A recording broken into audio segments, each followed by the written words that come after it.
What's up, guys? So today's the big day. Tomorrow's the big day, rather. Guys, done a lot of work on this, right? So if anybody has any outstanding questions, I did a lot of these MAAs in the past, but I have never done one this year, I don't think. Or maybe one. Hey, what's up? So I'm hearing some of you guys' comments on Reddit. Some of you start to freak out and so on. Just relax. You have to use your energy in a positive manner. Okay. All right. Can everybody hear me at least? Please like and subscribe. Okay. So what questions you guys have still outstanding? Let's try to tackle those first. I got a few messages, especially through email, asking me to give tips. That's all I do. So you guys have to be more specific about that. Okay. And we can talk about maybe how scoring works and other things like that. All right. I haven't done as many streams this year either, so you guys are probably not really expecting this. There was past years I did one every day. So what's up? What are you guys feeling? What are you thinking? I sound excellent. Okay, Bog and Weasel. How you doing out there in Bog and Weasel land? Like and subscribe, everybody. So you guys have any questions about the SHSAT? Even afterwards, it doesn't have to be about tomorrow alone. All right, there's a few people in the lobby there. Nobody has any questions? You got a few guys are emailing me. That's really why I pumped this up. Because I'm probably gonna let this run maybe 20 minutes until about a few minutes after 5 or something. So, will there be a question about scatter plots? Probably. And if there is, they're most likely on the SHSAT 9, not necessarily on the SHSAT 8. The 9 version gets more into coordinate geometry and a little more involved graphing that way. It doesn't mean there can't be. I believe if you look through past years' SHSAT handbooks, you will find a scatter plot in SHSAT 8 as well. Remember that even if they ask it, there's two issues. The first issue is that there's hundreds of topics they can ask you from. All right. The second is that yeah, exactly, Bog and Weasel. Um, the first is that there's hundreds of topics to choose from. So even though there's always triangles and geometry and algebra and arithmetic, they can't pick all the topics. Sometimes they combine them in one question. So that's the first thing. The second thing is they can take any question and just tweak the daylights out of it. Okay. And then there's actually a third thing, which is that everybody does not get the same exam on test day. There's multiple exams. Let's assume there's about a dozen forms. They call them forms, just like you saw in the handbook, Form A and Form B. So there's Form A, B, C, D, E, F, G, and things like that. And it depends on which session you're taking the test in, which form you get. Although I've heard in past years that they actually give a different exam to each child around. So like one classroom might be getting 5 different exams mixed up. So soothe, not sue. I hope nobody's suing anybody here.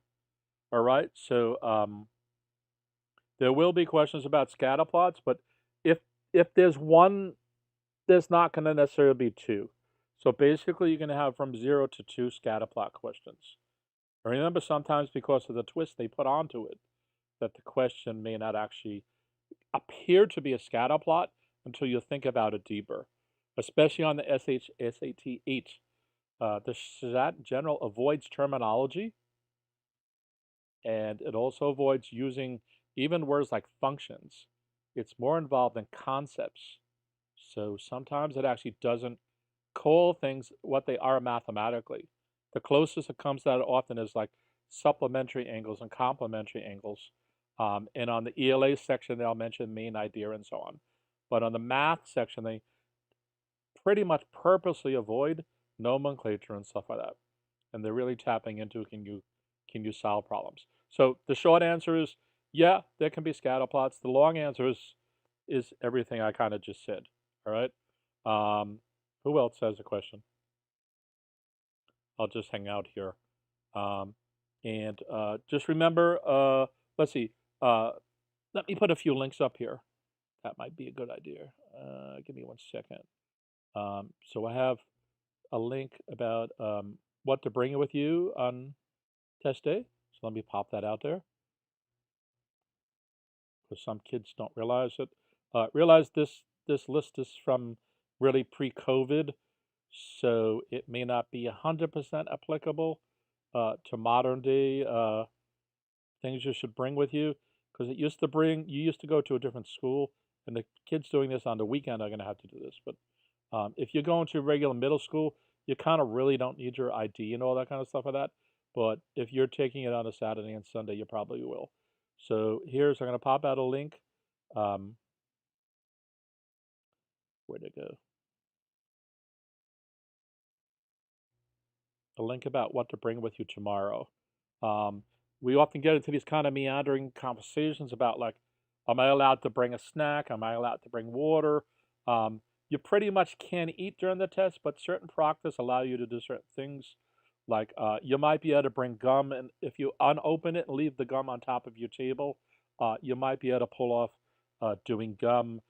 Questions come up about, should I drink coffee and things like that. You should not necessarily drink coffee unless you drink coffee every day. Same for downing an energy drink. Unless you drink an energy drink every morning, which is not good for you, you should not be drinking any drink just before your exam. There's also kids who might wolf down a Hershey's chocolate bar just before the exam. That's also not a good idea. Remember, this is a 3-hour test, and the sugar rush you're going to get, it's going to stop halfway through. So if it was a 1-hour test, I might kind of go along with that. So do people have a choice of days to take the test this year? No, not really. In past years, you could make a choice, but this year, they're providing it to you. Yeah, all of you guys should have gotten your ticket by now. It was emailed to you. You can also go to myschools.nyc and look in the document section. It's in an unobvious place. I remember a couple years ago, you did a video about which day to choose and why, and was just curious if that was still a thing. Yeah, it was. And in general, that video concluded that it didn't really matter which day you went. What is the scaled score then? There's 2 scales that happen to the exam.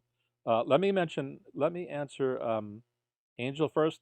Is 80 out of 114 a good enough for Brooklyn Tech? Scoring is really slippery, and if we use minimum scores, you're above the absolute minimum score possible. There's 2 things with that, which is that each section is scored independently and they're weighted, okay? So the weights can matter. And specifically, the more questions you answer correctly, the more points you will get per correct question. And they're trying to do that so that it separates the good kids from the really good kids, if you will, okay? So theoretically, you can get into Brooklyn Tech with an on average 35 per section, which gives you 70. However, when we add in the scaling factor as well, in past years, there were field questions. I do not believe there's going to be any field questions this year. So we're going to have to see if that turns out to be the case or not. I tried to inquire with the DOE multiple times about it, and they didn't even answer me. I also filed a FOIL request, and they rejected my FOIL request on a technicality. So the long and short is, you could get into Brooklyn Tech with an 80, but you probably actually want a 90 and even above. So if this, it is what it is at this point. Your test is, if you're taking it tomorrow, there's just chill, remain calm about it, because there's still the possibility that you can get into Tech with this score. You could also get into Latin. You could also get into York. You could also get into even Bronx Science, depending how it ends up working out, right? There's a weird balance in how scoring happens, all right? By the way, you guys, please like and subscribe. Uh, should I study today or just rest? That's up to you. It's already 5 o'clock and your test is in the morning. You guys probably have to wake up the normal time you normally wake up. So just go to bed normally and don't really sweat it. If you were to do anything, if you've consistently got something wrong, I would just kind of halfway look at it. Another idea is to go back and look at the first 1 or 2 practice tests you did, because that's when you weren't really familiar with the exam. There may have been some topics that you forgot that like you learned in 5th grade and no teacher ever brought it up again, that kind of a thing. So those are the things you probably want to go back into to look at. But chilling is just as important. If you go to the test stressed out and exhausted, that's not good for you. Rest is good. Eat dinner properly. Eat breakfast properly. Drink water. Being dehydrated for an exam really messes up your brain. Lars just removed his message. I forget what he put up there. I think he was asking, does anybody remember what Lars's message was? I was not intending to skip it.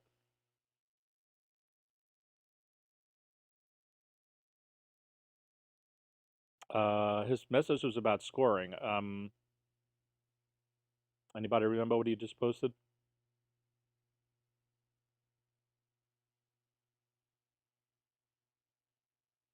I'm trying to remember. It mentioned scores. That's why I went back to Angel's message. And let me put up another link as well, which deals with kind of your stress levels and things like that.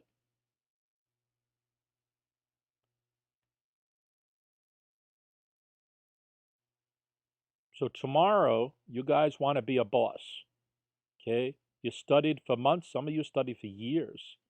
And obviously, that presents a very emotional kind of thing. Yes, what the scale scores. Thank you, Bog and Weasel.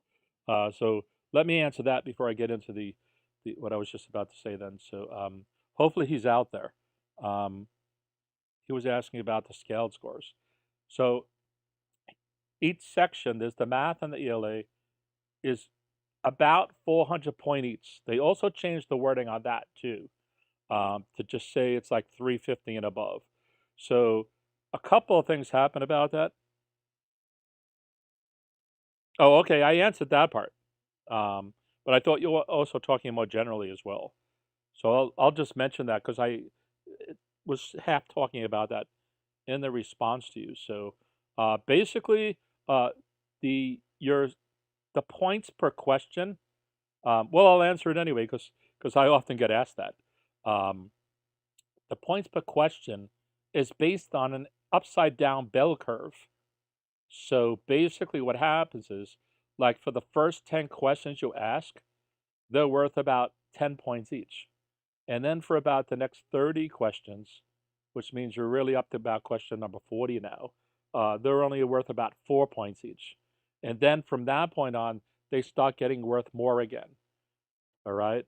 So basically, it means that if you get about 40 right, you should be getting, I think the number was 280. I have this written down somewhere. Let me just double check that. I could find that at 1 second because it's part of my scoring code. Give me 1 second.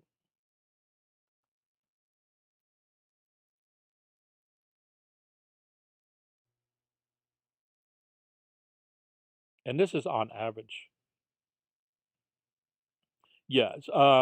So basically, for the first 20 questions, you get about 10 points each. So that's 200 points altogether. For the question number 20, the 21 through 40 are worth about 4 points each. So if you were to answer 40 questions correct, you would be getting 280 at that point. And this is not sequentially, by the way. This is the number of questions you could get correct. So when I say for the first 20, I don't mean question number 1 to question number 20. I mean, if you only get 20 right, then you're going to get 10 points each for them.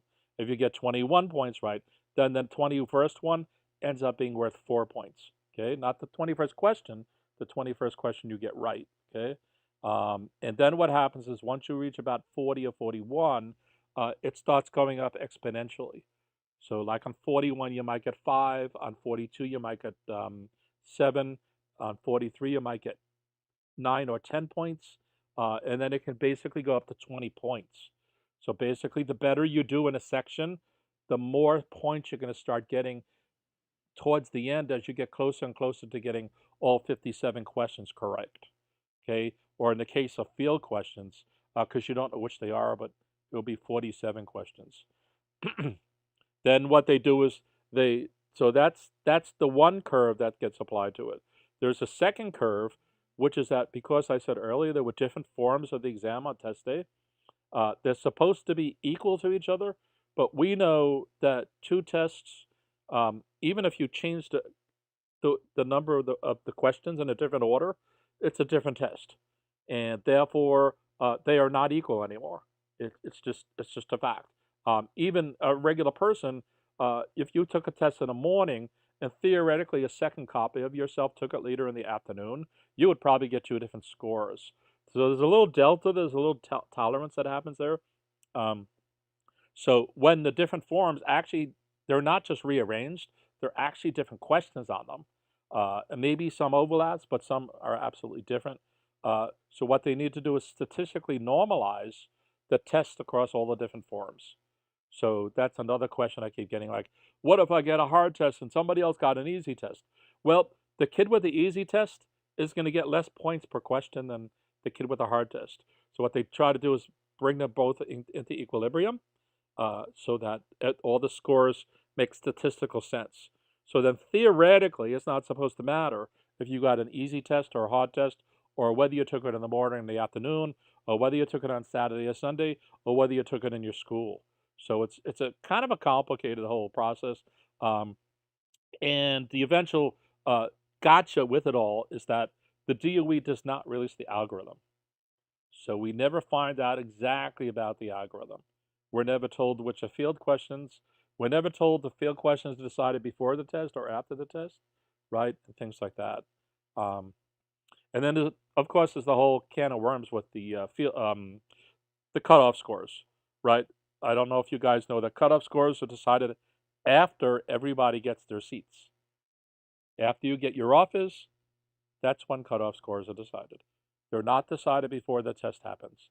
They're decided afterwards. All right. Anybody else have any other questions? Please like and subscribe, guys. Share, comment.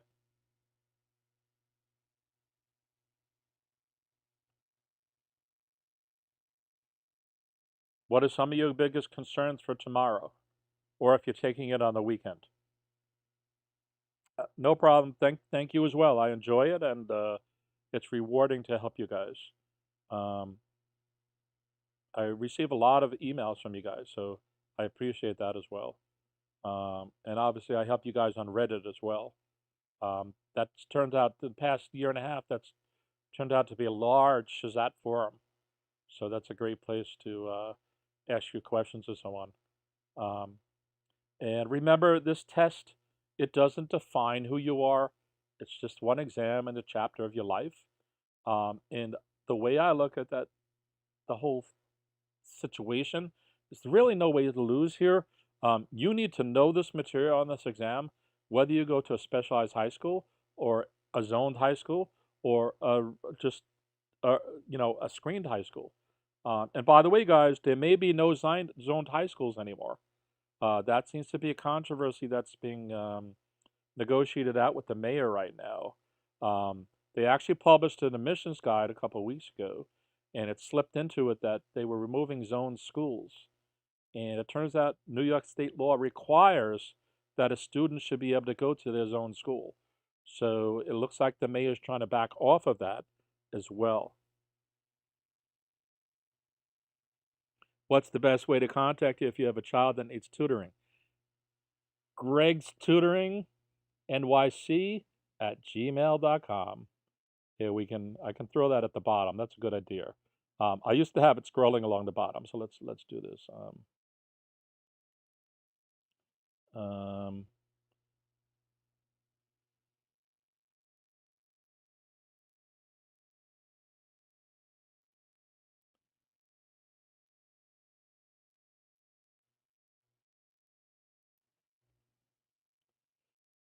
Bog and Weasel has great questions today.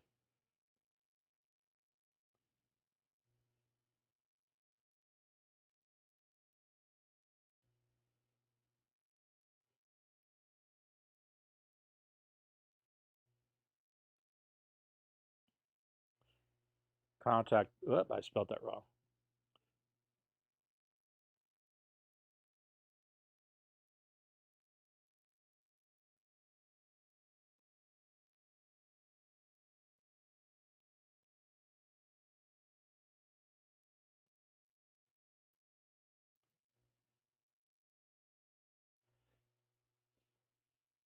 That doesn't fit. Let's squish that in there. There we go. There we go. Or if you are a young person who needs tutoring, yes. Yeah, definitely email me. You guys can check out my website, GregsTutoringNYC.com as well. Okay.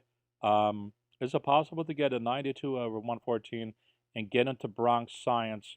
Probably. Give me 1 second. I'm usually more familiar with tech. And I'll run the numbers through my program. SHSAT me. What'd you say? 94. So that's going to be 47. If you get a 47 in each section. That could bring you to about a 555. And science, yeah, that seems good. Personally, let me run one more thing again just to make sure I have the right numbers here. Yeah, if there's field questions, there's still a chance that that could be a gotcha. So be careful. But that seems a pretty safe score to be able to get into science with. Should I start with the hardest section to get over with it? All right. So there's two strategies. For most people, especially kids your age, because some of you guys 12 or 13, some are 14. You've really there's a cognitive / maturity issue that needs to kind of be adjusted. If this was the SAT, I would say the question was easier to answer. On the same flip side, this is also easy to answer. Generally speaking, you want to do what's called doing the easy test first. Here's a truism. A truism that you guys run out of time when you're doing this exam, which means most of you don't finish it. So what you want to do, generally speaking, this is one way. There's multiple ways to do this. One way to do this is to try to get as many points as you possibly can on the questions you know how to answer. And do that right up front, no matter what section it is. So it's not just ELA versus math. It could be revising editing versus reading comprehension. It could be multiple choice versus grid-ins. It could be algebra versus geometry. It could be main idea versus vocabulary, right? There's a whole bunch of different categories to work here. Even when you're doing the reading comprehension, you should skip certain passages at the get-go, especially certain authors. I have a file with those written down too. Let me pop that into the stream. Give me 1 second here.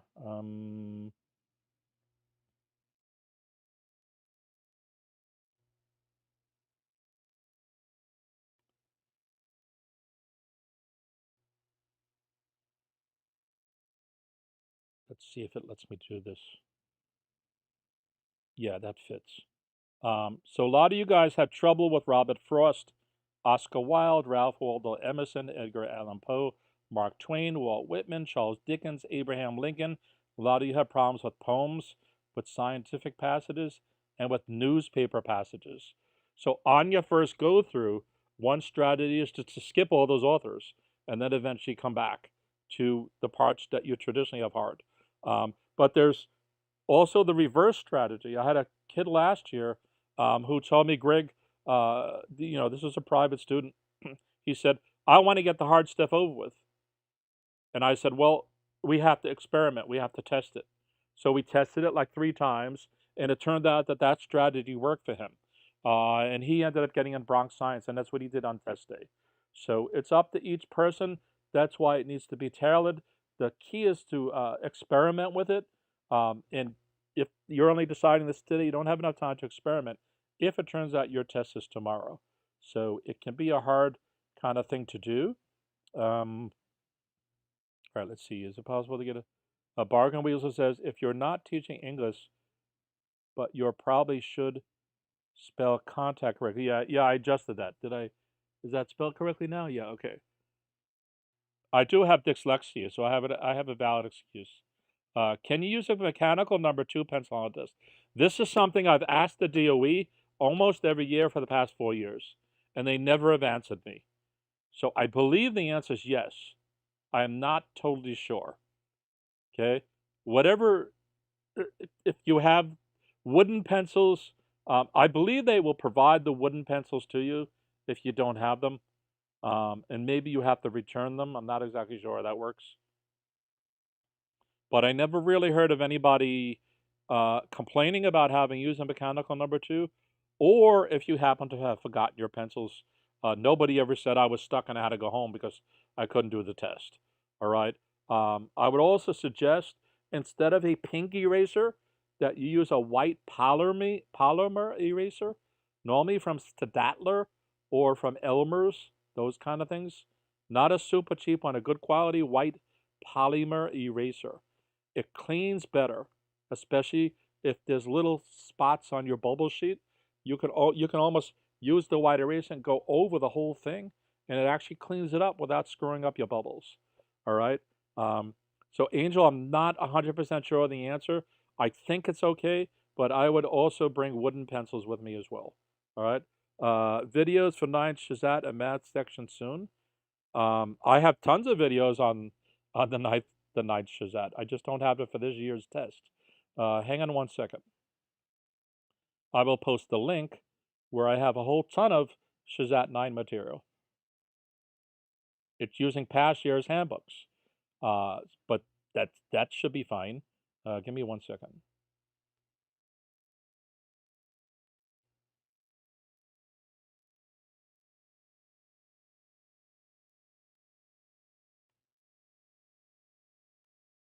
I believe I have a few dozen there. Let me just click on this. Yep, there's a few dozen links there. Probably 50 links that are specific to SHSAT 9. Okay, let me post it in the chat then.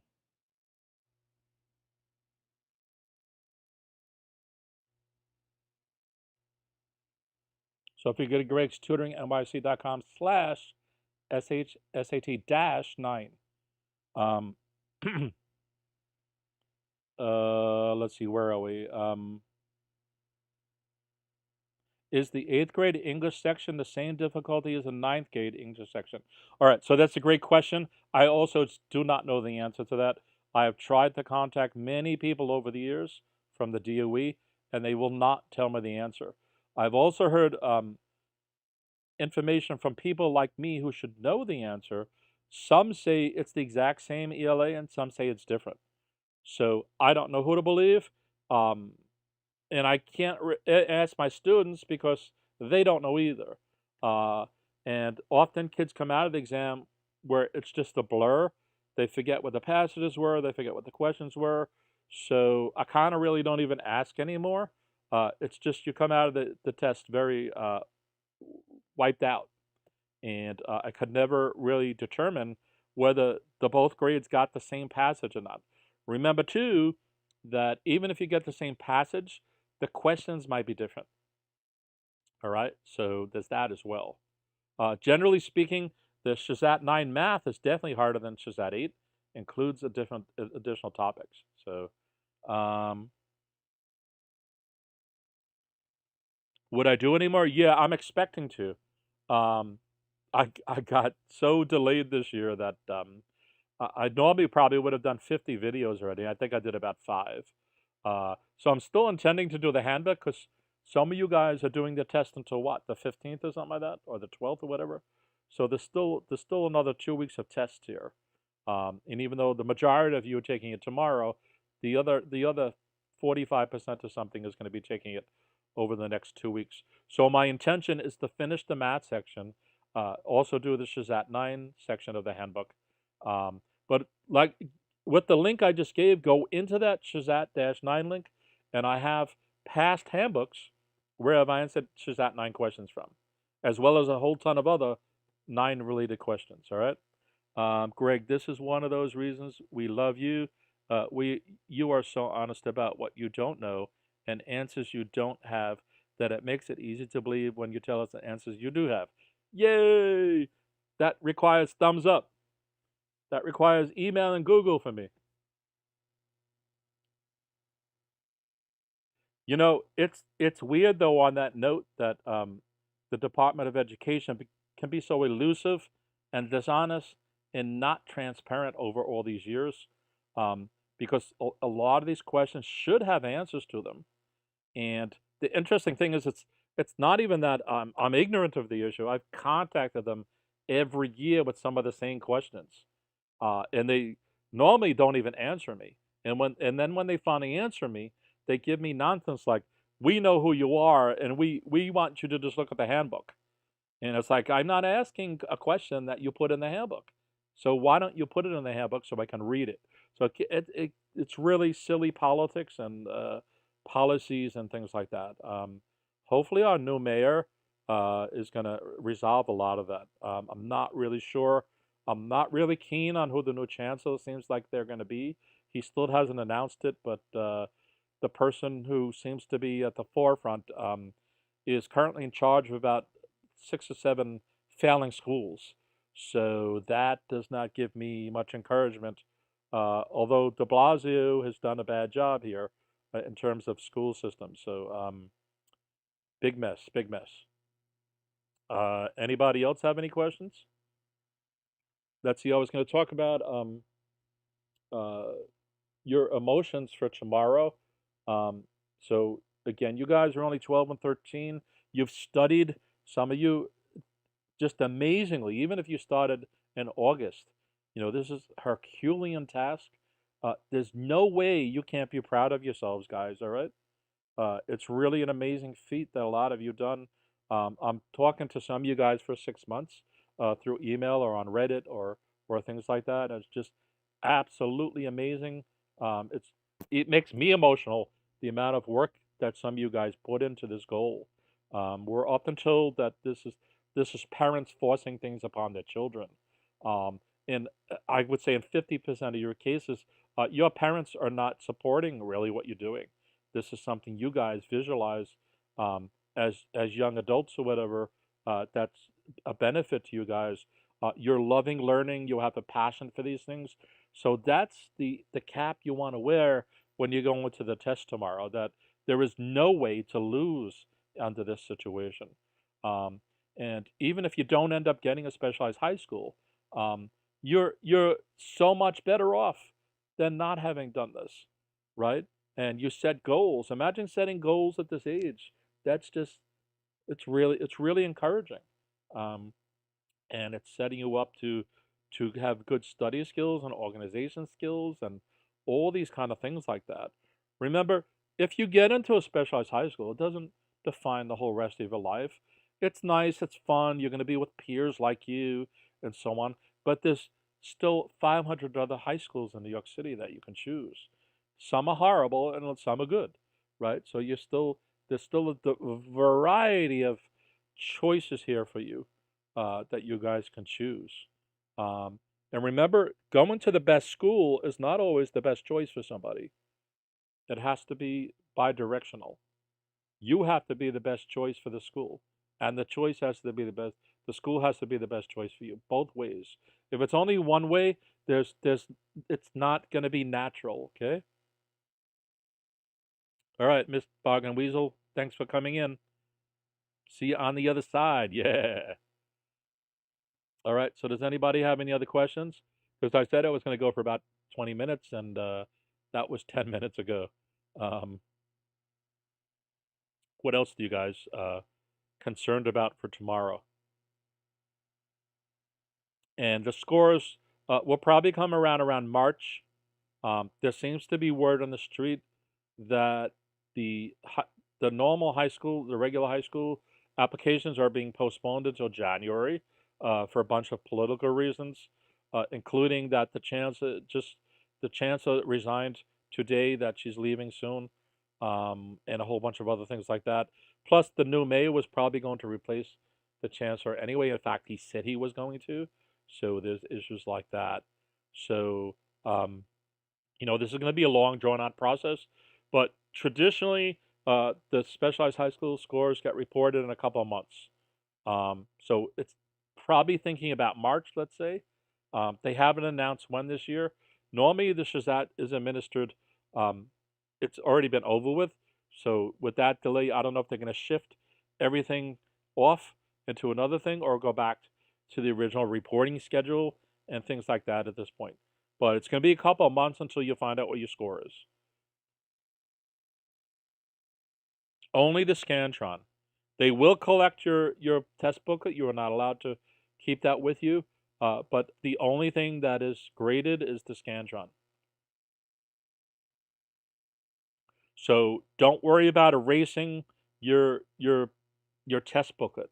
If you need to redo a problem, just cross it out and do it again on the side. There's no reason to erase anything on your test booklet.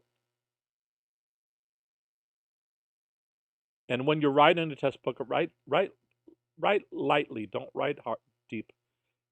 I'm a person who presses hard with a pencil, and even though I was good at math, I often erase so hard that it put a hole in the paper, and I could no longer even see what the question was, because I obviously ripped a hole in a number or something like that. So be careful.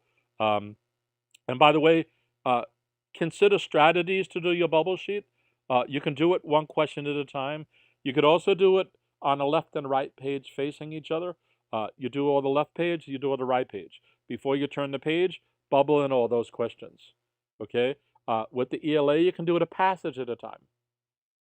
Right? Answer all the questions on a passage, and then bubble in all the things on a passage. There's also a strategy where some kids wait to the very end. That also risks running out of time, obviously, so you have to be careful with that. But in terms of the thing, they're going to collect everything. They're going to ship it to Pearson, who's the company who actually does the scoring, and they're going to compute it and go through whatever they go through. But the only thing that's going to matter with your score is the Scantron. So if you have all the correct answers on your test booklet, it doesn't matter. It only matters what's on the bubble sheet. What else are you guys worried about?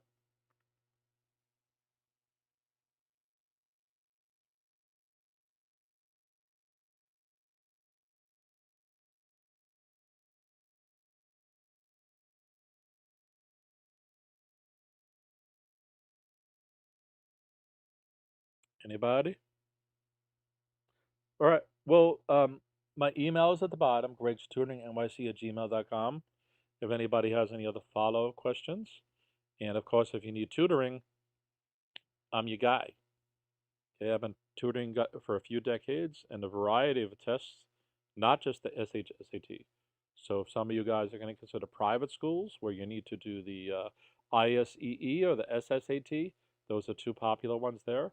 Or even if you're from somewhere else, I'm able to tutor for standardized tests for admissions high schools in New Jersey, in Illinois, in Massachusetts, even other countries like New South Wales.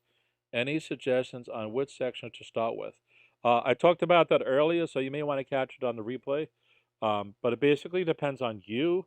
And the general abstract is normally it's best to do the easy test first, which is the questions that you're mastered and you can get the most points possible in the least amount of time.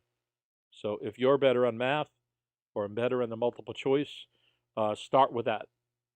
And if you're worse, say, at poetry and the passages, then do reading comprehension last. And there's different reasons you can logic it out, depending on how tired you are, depending on how proficient you are, and so on. But I mentioned that earlier, so you can catch it on the replay if you rewatch the video. I don't know what timeline it is. Let's see, how long am I going here? This has been 45 minutes. It was probably about 20 minutes ago. So if you go about 20 minutes into this, you could probably hear it. And I think it was based on somebody else's question. So if you let the chat scroll at the same time too, Although YouTube doesn't always show the chat until the next day. So, and then there's some kids who want to do the harder test first. So they consider it more challenging, they get it over with, and then they can kind of breeze through the rest. But again, it depends on your stamina and other things like that too. If you get tired easy, then take the easy test first. If you don't get tired easy and you've tested out how to do it, then you can do it. And remember, it's at layers. It's just not math versus English. It's all the different sections, including topics. If you're good at geometry, then do all the geometry questions first. I'll mention something too that I didn't mention earlier, that if you take 10 seconds, depending on whether to skip a question or not, well, if there's 114 questions through the whole test, you would have spent 1,140 seconds deciding whether to skip a question or not. Well, if we divide that by 60, that turns out to be 19 minutes. 19 minutes is almost 20 minutes. 20 minutes is 1/3 of an hour. So do you want to spend 1/9 of the whole test deciding on whether to skip questions or not? I don't think so. That's a lot of time, right? 19 minutes is a lot of time just deciding whether to skip a question or not. So you guys need to be bing, bang, boom, right? If you're supposed to be answering one question a minute, that could be 15 questions or more that you could have answered and answered correctly. All right. So you guys need to instantaneously decide. You look at a passage, is it poetry? Then maybe you want to skip it. Just like that. Bing, bang, boom. Don't sit there and go, should I skip this? I posted some authors earlier that a lot of kids mostly have a tough time with. Skip those originally and come back to them at the end. Once you're gotten all the questions you want right, possible too. Also, some of you may not have considered this, but instead of going back to something and double checking it, that can be a big time waster too. So for instance, if you read a passage and you got stuck on 2 questions, once you leave that passage and come back to the 2 questions you couldn't answer like half an hour later, you probably have to reread the passage. You don't really have time to do that. So what you want to do is maybe consider the passage as an atom, its own section. A passage, consider as its own section, and try to figure out how to get all those questions answered in that same kind of time frame like that. Also in the math, one strategy, instead of double checking, is while you're doing the problem in the first place, figure out a second way, a second totally different way to solve the problem. And if you get the same answer, you've probably solved it correctly. Not a guarantee, but there's never a guarantee. This is until you get your score back, right? So, all right. Anybody else have any other questions?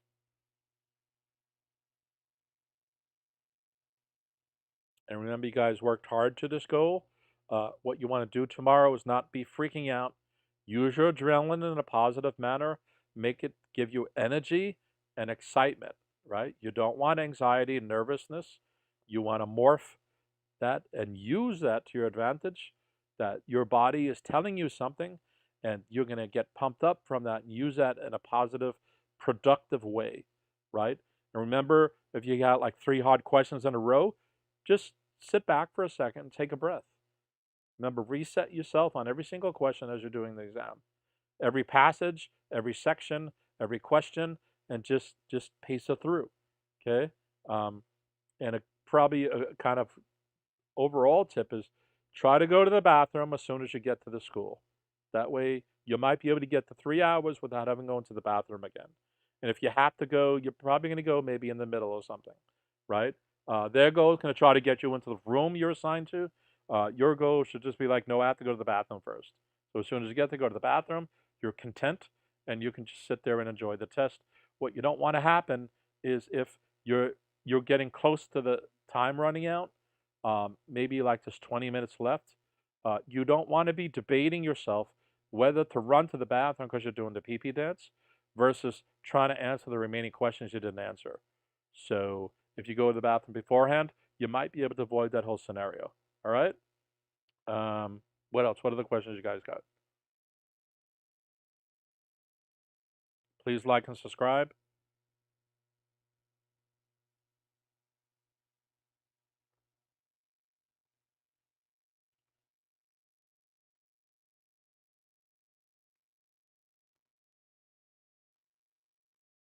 All right, guys.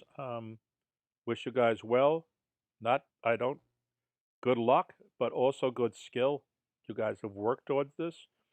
Be proud of yourself and definitely celebrate after this exam. All right. And I'll try to catch you guys tomorrow. Peace.